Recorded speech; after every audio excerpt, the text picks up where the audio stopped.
Ano ba talaga ang kinakatakutan ninyo? Hindi ba kayo takot sa taong bayan na ang taong bayan ay magngingit-ngit sa galit at baka mamaya ay magkakaroon na naman po tayo ng people power dahil sa kawalang hiyaan at sa pang-uunggoy ninyo sa taong bayan? Ganyan na ba tayo ngayon? Is this how we disregard? Is this how we are going to totally disregard the rule of law?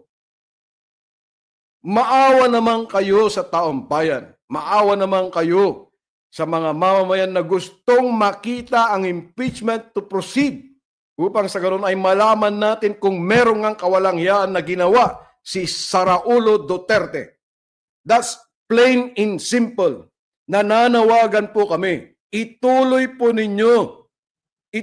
ninyo ang impeachment nang sa ganoon ay makita ng taong bayan kung ano nga ba talaga ang nangyari at ginawa ni Saraulo Duterte. Yan lang po ang hinihiling. Kung pawalang sala ninyo, okay lang. Basta't importante ay makita ng taong bayan that the impeachment will proceed.